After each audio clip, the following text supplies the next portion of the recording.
7:30. That means it's time for our Monday morning quarterbacks. We want to get straight to our panel this morning. Guest strategists Timothy Allen Simon and Rich Nichols. Good morning to you both.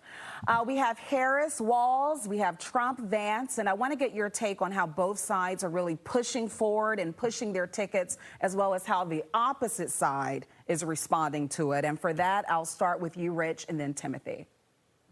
Well, I think the Harris-Walz ticket has brought back some life to the campaign. They're bringing the campaign back to the people, which is where it should have been in the first place. And I think they immediately began to make Donald Trump look like the old man in the race, and he's looking very small. So I think the campaign is off to a great start. The convention's going to be great, and it'll be interesting to see if the enthusiasm can be sustained through the election. Timothy?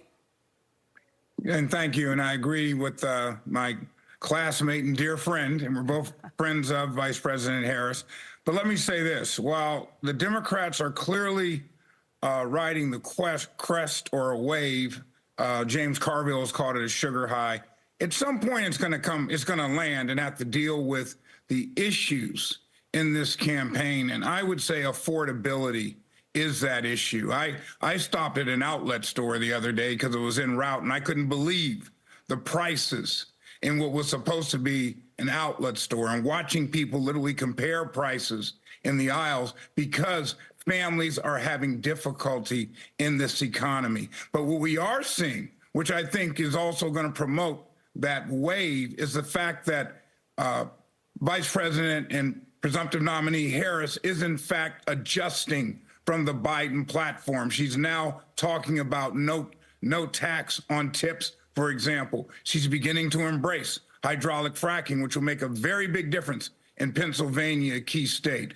So I think the Democrats will continue to ride this crest, but the Republicans will be pointing to issues of vulnerability in what was the Biden-Harris policy. Now that it's the Harris-Walz platform, she has an opportunity to distinguish on certain key issues.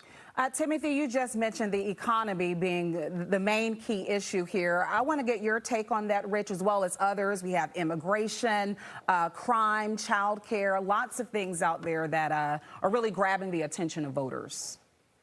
Well, let's see. I think the three things that are going to grab the attention of voters is number one, the economy, number two, the economy, and number three, the economy. At the end of the day, in any presidential election, it's the economy, stupid, as famously said by James Carville back in the Clinton days. And at this stage of the game, Kamala Harris just has to ride on what the Biden administration has done over the past 4 years with the economy. 16 million new jobs, infrastructure bill that's employing a lot of people. The stock market is 40,000 plus for the first time ever. And people have cash in their pockets, notwithstanding what my good friend Tim had to say.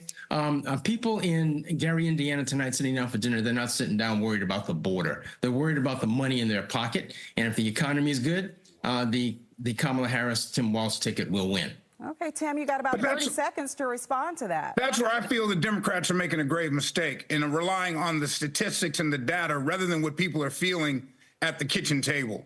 And there's some kind of way that Harris has to project that we understand that even though the economy has all the numbers and the jobs, inflation is eroding it, and this is what we'll do to address it. I think Kamala has that opportunity, and it's hers to seize. All right, well, thank you so much, gentlemen, for a comprehensive and fiery discussion for both sides. We appreciate your time. Guest strategist Timothy Allen Simon and Rich Nichols. I'm sure we'll be in contact much more over the next few weeks. Thank you.